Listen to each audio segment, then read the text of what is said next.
میں لحاظ کر رہا ہوں الو کی پٹھی بکواس کرتی جا رہی ہے۔ وہ صبح ہی صبح سارے راز کھلنے پر بلبلا اٹھا اور اس کے بعد مغلزات بکنے لگا۔ قریب تھا کہ گلابو بھی میدان میں اتر آتی۔ یاسر نے لپک کر حلوائی کا گریبان پکڑ لیا اور اسے گرا کر اس کی آگے کو نکلی توند پر بیٹھ کے دے دھڑا دھڑ اسے گونسے مارے۔ اس کی گالیوں کے غبارے سے جیسے ساری ہوا نکل گئی۔ چند لوگوں نے بیچ میں پڑ کے یاسر کو مشکل سے اٹھایا۔ گلابو حیرت زدہ سی یاسر کو دیکھ رہی تھی جو غصے سے لال بھبوکا ہو رہا تھا۔ اس نے اس کی انگلیوں کی لرزش، آنکھوں سے نکلتے شعلوں اور دھونکی کی طرح چلتے سانس کو دیکھا اور حیران ہو کر خود سے سوال کیا، کیا سر میرے لیے مجھے پڑھنے والی گالی سے آپس سے باہر کیوں کر گئی؟ اس سوال کا جواب دل جو دے رہا تھا وہ بڑا خوش فہم تھا۔ ہے چھوری، تیری تو جون ہی بدل گئی ہے، چم کر رہی ہے تیری کھلڑی۔ یہاں آنے کے تیسرے ہفتے وہ اتوار کے پہلے 2 چھٹیاں لے کر گھر گئی تو بھاگا نے ہاتھ لگا لگا کے اسے دیکھا۔ نہ دودھ ملائیاں چٹتی رہی ہے تو؟ رہنے دے اماں، نظر نہ لگا دینا۔ نہ جانے کیوں سے بھاگا کی رشک بھری نظروں سے جھلاہٹ ہو رہی تھی۔ ایسا لگ رہا تھا جیسے ان آنکھوں میں اس کے لیے رشک کے ساتھ ساتھ حسد بھی ہو، جیسے وہ کہہ رہی ہو تم کیوں میں کیوں نہیں۔ اور یہی احساس چبھ رہا تھا اسے، بھلا کوئی ماں بھی بیٹی کے کھلے ہوئے چہرے کو دیکھ کر رقابت میں مبتلا ہو سکتی ہے؟ کیا پکایا ہے؟ اس نے اس بے معنی سی سوچ کو جھٹکنا چاہا۔ آلو کے چھلکے۔ بھاگا نے اس کے تھیلے میں مونگ پھلی کا لفافہ نکالا جو اس نے راستے میں کھانے کے لیے لیا تھا اور بانچھے پھیلاتے ہوئے جواب دیا، اور کوئی چیز نہیں تھی پکانے کے لیے؟ اس کا دل جل گیا۔ یہ بھی پتا تھا کہ آلو کے چھلکے بھی ضرور کسی کے باورچی خانے کی ٹوکری خالی کرتے ہوئے مال غنیمت کے طور پہ ہاتھ لگے ہوں گے۔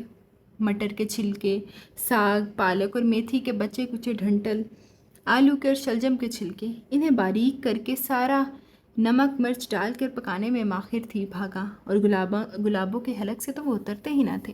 اب قدسیہ کے ہاں 16-17 دن تک اچھا کھانے کے بعد اسے چھلکوں کی بھاجی کا سن کر ہی ابکائی آنے لگی۔ میرے آنے کا سن کر ہی کچھ اچھا پکا لیا ہوتا اماں، اس نے بڑی حسرت سے کہا۔ ہر حقیقت سے واقف ہونے کے بعد بھی نہ جانے کیوں سے خوش فہمی سی ہو چکی تھی کہ اتنے دنوں کے بعد گھر واپسی پر اس کا بڑا گرم جوشی سے سواگت ہونے والا ہے۔ بھاگا اس کا چہرہ ہاتھوں میں لے کر اس کی آنکھوں کے گرد پڑنے والے حلقوں اور زرد رنگت پر تشویش کا اظہار کرنے والی ہے۔ صدورہ سخت لہجے میں اسے کہنے والا ہے کہ بس بہت ہو گیا، کوئی ضرورت نہیں گھر سے بے گھر ہونے کی، آرام سے بیٹھ جا، ہمیں نہیں ضرورت تیری کمائی کی۔ اور بھاگا اسے ٹوکتے ہوئے کہتی، چل بس کر صدورے، چنگی طرح پتہ ہے تجھے ڈاڈی فکر ہے چھوری کی، راتی نیندر نہیں پڑتی تجھے، پر اب تو اسے آرام نہ روٹی ٹکڑ کھا لینے دے۔ ہو رے اور پردیس میں ویلے پہ روٹی نصیب ہوتی ہے شدائن کو کہ نہیں؟ لے میری دھی، تیرے لیے گھیو میں گند کے پراٹھے بنائی ہے، اور کی بناتی، اور تجھے تو اور واہ واہ چنگا چوکا کھانے کو ملتا ہوگا، پھر بھی بھک نہیں مرتی تیری، اور پورا ٹبر روز چھلٹ کھا کے گزارا کرتا ہے۔ نار ہور میں تیرے لیے